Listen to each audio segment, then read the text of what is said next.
Welcome, Maryam. I'd like for you to share with our audience your lifelong journey of inventing. And I feel that what's so amazing about you is you've been inventing forever, and the stories you have shared with me about how you come up with your ideas and your creations and how they evolve over time. I feel like our audience needs to see how these things come to you and then you evolve them into an actual invention, which is a patent in your case. That's right. So thank you so much for the introduction. And I really never view myself on the same level as Elon Musk or Bill Gates or any of the crazy inventors of our times. I'm just honored to be an inventor, true self, and I do my best to basically come up with solutions to problems. And there's a certain way that my brain works that downloads a variety of different ideas and concepts and then bring them to fruition. And at this point in time, to fruition in terms of patent pending. And so I like to share with you how that process happens for me. And so I think even early in my career, I was always really true to being a mother. And I know that in part sounds different, but mothers often solve problems. And they're also very protective. And so in my case, when I was working for corporations, and I was responsible for having to do a number of things. I was responsible for growing business. I was responsible for solving problems. I was responsible for maintaining business. And so I always drew out of that aspect of me that was very mothering and creative at the same time. And so as an inventor, I would say I fall into the category of extreme creation or extreme creativity, in that I get ideas all the time. And these ideas come from a variety of different sectors.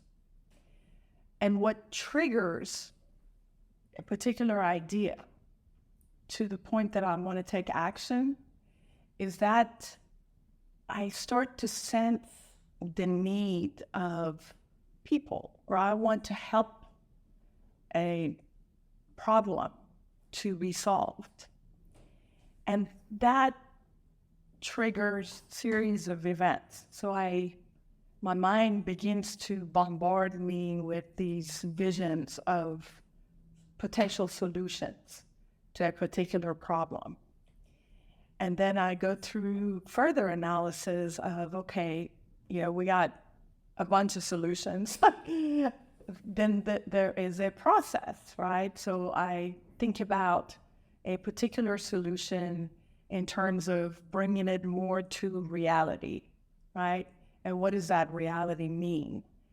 It has to be aligned with the needs of a particular situation, right? So if you're in a plant, or if you're looking at forecasting what people need in the future, so you have to take your innovation and align it with forecast of what is needed, right? Yes, absolutely. And then you have to consider costs, because a lot of inventors, and myself included, can come up with all sorts of solutions that may or may not be cost effective, may not be something that would be feasible that way. And so early in my career, I learned that if I came up with something that was just cost prohibitive, that wasn't going to happen. And so then I had to make adjustments. But these series of inventions related to clean energy integrated transportation system happened many years ago. It started getting into my brain a number of years ago. And in particular, during COVID, when other businesses that I was participating in shut down, And there were some triggers that caused me to want to really put in extra effort, pull all that I had. Because at that time, a lot was happening simultaneously. People were getting sick, they were dying. We were watching climate change in extreme measures, weather changes across the country, and it was in our face every single day. We watched severe flooding, extreme freeze that also affected Texas, watching California go under fire. And I'm emotionally sensitive, right? So I connect to people's emotions and their suffering. I feel the pain. So I then immediately start downloading, how can we change the future of transportation so that it can become more weather immune? So if we are experiencing floodwaters in the Gulf Coast, or we're experiencing fire in California or on the West Coast, or freezing temperatures the east part of the country or any part of the world, or all these tornadoes, how can we create a more robust, resilient transportation system that can withstand the weather conditions as they are all getting worse and likely to even get worse than what we've ever seen? So then I begin to think about, all right, first thing we can do is if we go subsurface, which I have experience in being in the energy sector, it's not uncommon for all sorts of energy companies to go subsurface. Sure. And in these cases, you don't have to go deep subsurface like they do in many parts of the country. Shallow subsurface is perfectly fine, and you'd still be protected from flooding, you'd be protected from fire, you'd be protected from tornadoes, and then also freezing temperatures. And in fact, as it relates to weather, this type of transportation that could be putting our stuff, which is our goods, in pods, and the pods could vary in size. They could be enormous as putting actually cargo in them, or it could just be much smaller and you could put boxes in them, or other pods could transport people, right? Mm-hmm. And during extreme weather calamities, these would be the only types of transportation that could literally function because they are meant to withstand those conditions. Now, do you always have to be subsurface? Well, of course not. If you are going to be going across country, from one state, let's say you're going from Florida to California, or Florida to New York, or Midwest, or whatever, you're looking to scale, you don't, when you don't need to be subsurface, and you can be above surface. So multitude of modes, ways can happen with the same system. So you think about subsurface, then above surface, which is on the ground, and then in cases that you need to, should there be obstacles, you can actually take it and go higher, above ground. So I thought about all of these, and then I had to vet out the ideas and say, how can they be cost effective? And so the first one that I came up with is materials that are common, inexpensive, and easy to understand. So I came up with cable. And why cable? Cable to go through the tube, because cable can do so many different things. It's inexpensive. We have more cable than we actually know what to do with. All the transmission lines are cable. You can extract electricity from cable. You can do it in the tube. You have to just insulate the other side, have to test it, you draw out. It's not a miraculous thing, right? The cable could be in the tube, it can come out of the tube, it can go above rivers and still continue the pod. You could do a variety of different things and inexpensively. Yeah. Cable can also pool. Prefer for it not to pool, so you could have your pods on wheels and extracting electricity. And believe it or not, related to extracting energy out of the cable transmission line, basically, you could use a variety of different sources on the back end. You could actually use natural gas. You could use biofuels. You could use solar. You could use wind. All of the options are available to you, which then takes me to making it zero or near zero emissions while in transport. So while you are taking our pods through point A to point B, wherever that might be, through an entire state or from state to state, the actual mode puts nothing bad into the air. The pods don't put any negative emissions into the air. That was my second criteria for the entire portfolio of clean energy integrated transportation systems. The second one was cable and track. I can't tell you how many people said, oh, there's no way you're going to get a patent that includes track because that's a well-paved road.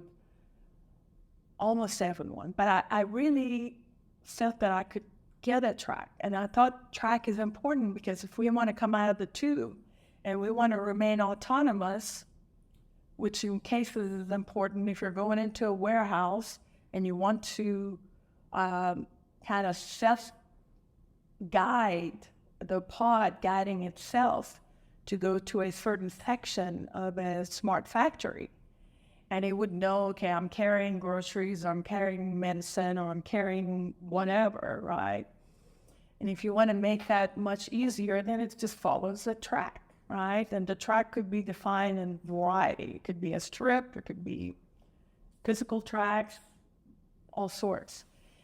And then I came up with watching so many people really get hurt by flooding and drought, especially during the COVID period.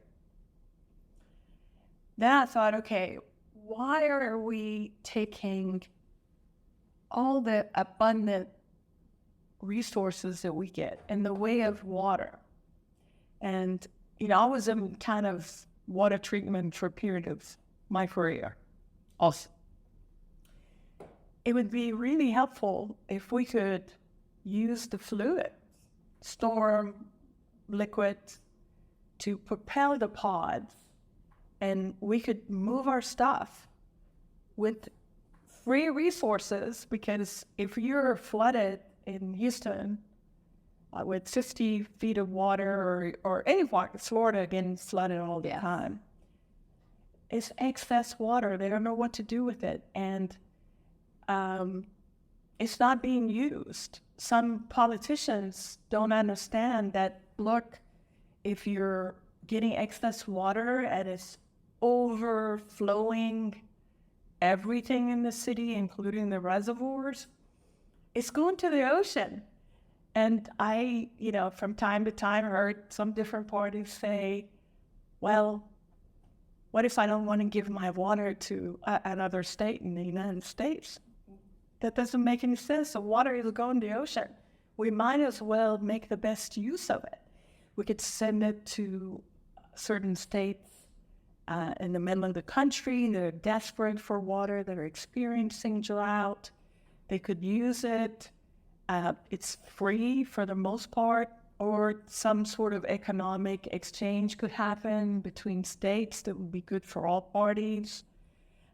Many different parties told me, look, we're so desperate for water that we would be willing to treat it.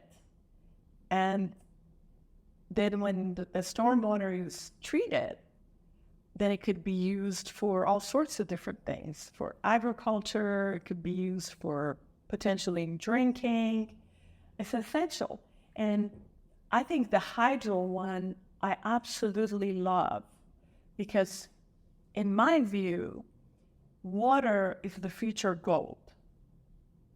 It really is. And some parties ask me, that's going to require a lot of infrastructure, right? And that's going to be very expensive. Well, we have right now a whole lot of infrastructure in place that we're not using. It's abandoned infrastructure. And we could use that abandoned infrastructure to rethink how we're doing transportation in a variety of ways. And that doesn't mean we're not going to have cars or we're not going to have airplanes or boats. This is just beginning to really enhance and think through, rethink what we're doing with sometimes exactly what we have, right? Mm-hmm. What I like about what you're saying, and I think this applies to anything that goes through innovation, you're looking at current day problems, and what you've looked at was through a pretty challenging time we all went through. Yes. And forecasting would be the word that you use forward, that if we have these circumstances happen, how can we be better prepared? And your solutions are, you can use them today, and we can use them in the future. So they're not something that's just for a certain period of time. But at the same time, you're thinking about how can we do this in a very environmentally friendly, cost-effective approach. And it's very important to think about, okay, what are the current resources we can use and reuse for different purposes? I think that's so important. And we're seeing other folks think like that too. Hey, we don't need to reinvent everything. Why don't we invent and repurpose? And Well said. Yes, and what I've seen in the investor community, when you're able to show we're solving current day problems, great solutions, things that will be timeless, right, over time, they're putting their money to work and they can see it making returns. I think for our audience that's out there and innovating and thinking about some of these innovations that require a lot of capital, that is super key. Showing that we're environmentally friendly, we're, looking at emissions. You've mentioned yours was zero emissions. That is amazing. And puts nothing negative into the air. Yeah. So making intentions clear about innovations up front is really important. Yeah, I think. Yes. And, you already have diagrams and sketches to be able to show prototype and how that goes into production. And from my experience and others, that's so key. Well, you have to have that for your patents, number one. But then when you're starting to talk to investor groups, people are visual. Absolutely. Yes, I think that's very key. And so very key to anything we innovate, that visual and showing how that gets produced. Absolutely. Yeah, and I'm a visual person myself because often when my intuition is highly active and it goes from like ether energy fields coming into some level of consciousness and then downloads in the form of multiple pictures. Yeah. Multiple visual effects. Almost like Netflix. I mean, that's fabulous. That is fabulous. That is fabulous. Many of us, we get our visions, and I'm glad you're bringing that up because we all get visions in different ways. It could be like a movie reel. It could be just an idea. And the key is writing that down because you continuously get those ideas, those visions, and it all comes together. It's not just one that makes It's not. It's like iterative process, and talk a little bit about, if you think about the inventions you've done, about kind of the average time frame that's taking you from downloading all those ideas all the way to get into a patent. So the patenting process is a difficult process. But at the same time, it's an exciting process to me, despite all of its obstacles. Because in part, it is competitive. It brings that part of you that you are up against all the universities, all the professors. You're up against anybody and everybody. It's global, right? So you first start with, I got these ideas and we got to do these global searches, and we may do the global searches multiple times. And every step of the way, no matter how small or large that step is, you are overcoming something and you're getting better at, it's a grind, getting into the grind. And so it begins by an enormous, imagination that I love existing in my imagination, because everything is just so beautiful and so possible. Yeah. You are exploring the fields of the unknown, and I thrive and love that aspect of being an inventor, because it's the imagination that allows all these possibilities to kind of reveal themselves to you, and they've never happened before, and you're so excited and thrilled, and energy is going through you, and so that to me, that part of it by itself, before you start getting bombarded by critics, right, which is coming, and it happens very quickly if you want to make manifest. So you're going from, I look at it, it's transformation of energy. So you're taking energy to form, and it's manifesting, right, at each step of the way. So it starts out really broad, and you want to keep that broadness. So you have all of these ideas that could be part of the integrated transportation system, and it could be hundreds of ideas, right? But through this carving process that includes cost, it includes weather immune, and then I also wanted to reduce the amount of dependency we have on batteries. Not to get rid of batteries, but it's simply impossible. It's impossible if everything we do required battery. We just don't have it, and it's cumbersome, and exotic minerals are very difficult to mine, and then the supply chain and political adversaries that I, from the bottom of my heart, wanted to have a situation for our country that we have a level of independence from different parties. Not that it can't be global, not that others couldn't use it globally, because we want that.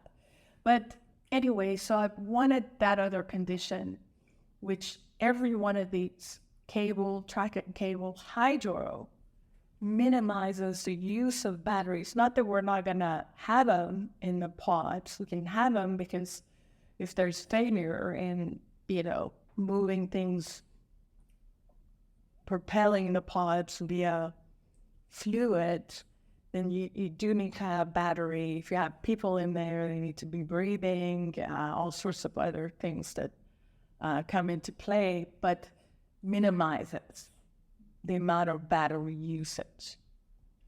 And that to me is also very important.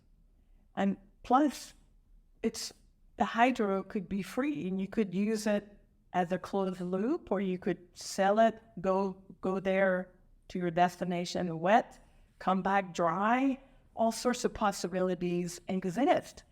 And so I don't start like getting rid of my ideas right off the bat. And some of them I may just put aside for a different time, knowing that I'll bring them in as challenges present themselves along the way. And then what I do is I start 3D putting it on paper, visually. This is what I'm thinking. And then I go into extreme details, like the visualizations that I get, perhaps maybe broad, but then also they have details, like the hydro, how the pumps would work. You have to have reservoirs, how do you get the chunks of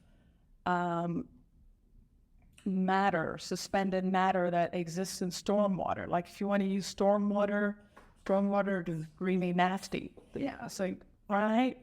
And so you put that through, your tube or your piping, and then, you cannot allow chunks to go through the system because they're going to plug up your system over time, right? So only minute suspended matter could be a part of this. So then you have to figure out, how you get all that out as much as humanly possible. And then how do you keep them in suspension through speeds? Because with hydro, you can gain extreme speeds. You have very little limitation, really. And I love that. I mean, you have limitations. You have to think about leaks. And you do have to have sturdy system. So you have to think about those things, and those are not difficult to imagine. They're not difficult to do. Any plant in and around the Gulf Coast has figured that out. That's an interesting point. In a big way. Yeah, they have the systems that I have patented. Take hydro, for example. Yeah, there's some pressure. There's nothing like a chemical plant or a refinery or any other type of plants, right? And there are not anything explosive moving in through the hydro system. So those things are like super exciting. And then imagine how many people could benefit, right? For getting water, something so essential. And if they're not getting it in abundance, and they're a farmer, or they are trying to do anything and everything requires water. Our bodies require water. The soil requires water, plants, and it goes on and on and on. Yeah, there was a study I read that I didn't fully appreciate. It's the 80% of the plant is water, and then our bodies, 80% of our bodies make up this water.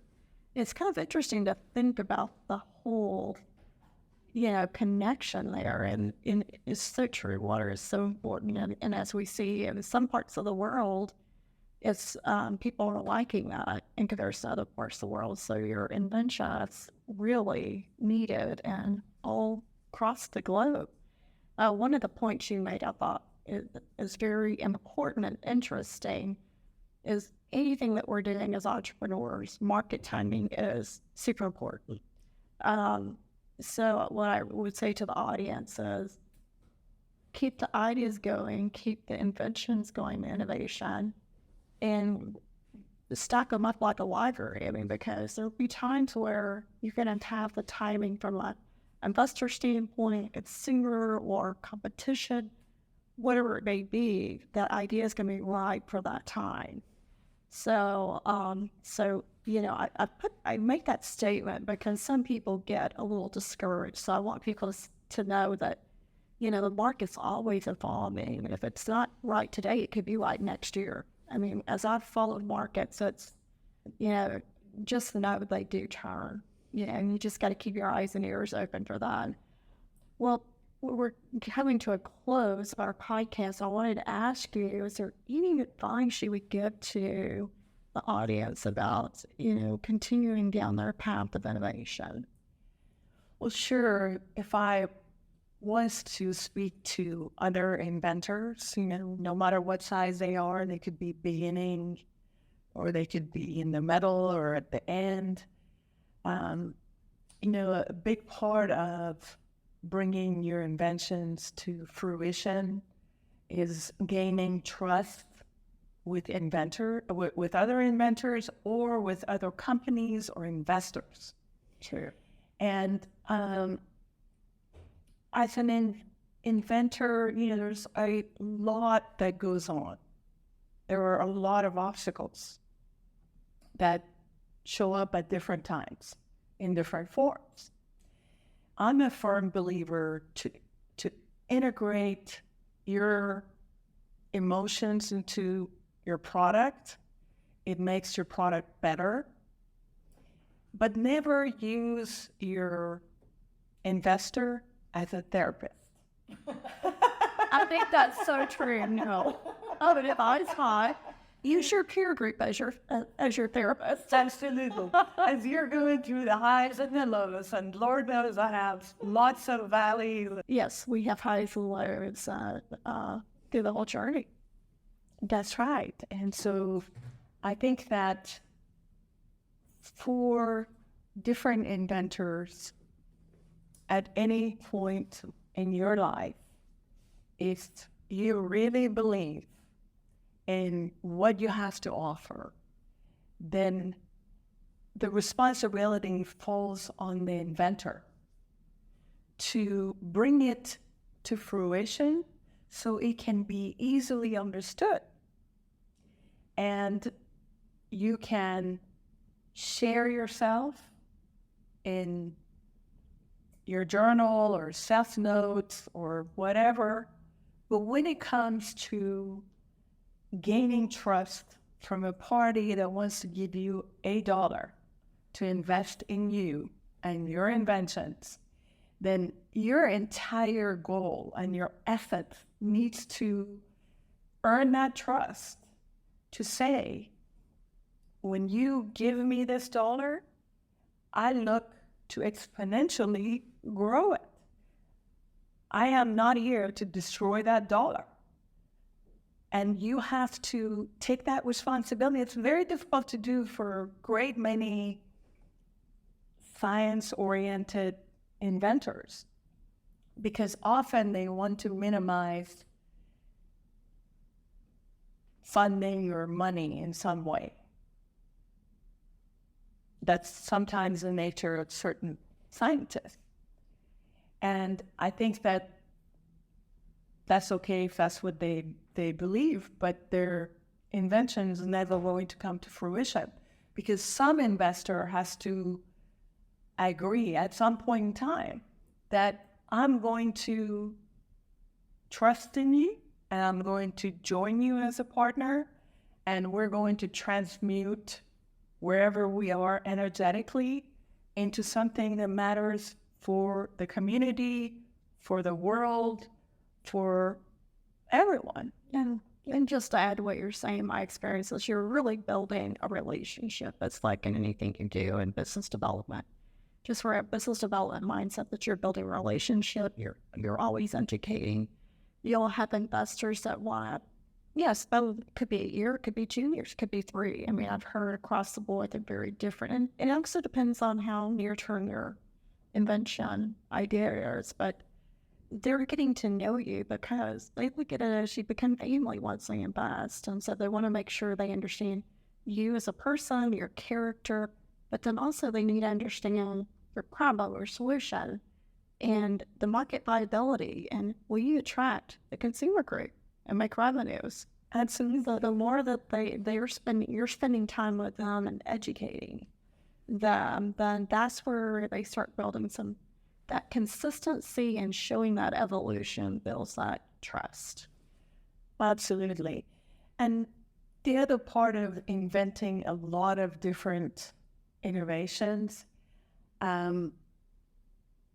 you have to let some of them move on with certain companies that are going to bring them to fruition and license them out and partner with them. You don't have to run all of them yourself. You pick which ones you are going to be able to manifest with a team that you want, and the rest of them partner. Partner and more partners to align with you. And the sooner you start adjusting yourself to the right partners that are receptive to the same future forecast. Because I think something that I learned is a lot of investors that I knew from the energy sector, they don't really fit into this other zone. And so that mindset has to alter for it to accelerate. Yes. Well, it's their thesis. What is their thesis? And then also some people invest in what they know. That's right. And in this area, you really want to have partners that are open to exploration. They're open to changing modes of transportation. They welcome it instead of hide from it. So that is a key for me, because from my standpoint, I really want to align with partners that already get it. So you're not like going up swimming against way too many obstacles that you really don't need to, because they exist. It may be true that you haven't crossed paths, but it's gonna happen. And Maryam, we're coming to the end of our time. I just want to thank you so much for joining me today. What you're doing is just so exciting and interesting, and I know our audience is going to love it. So thank you so much. Thank you.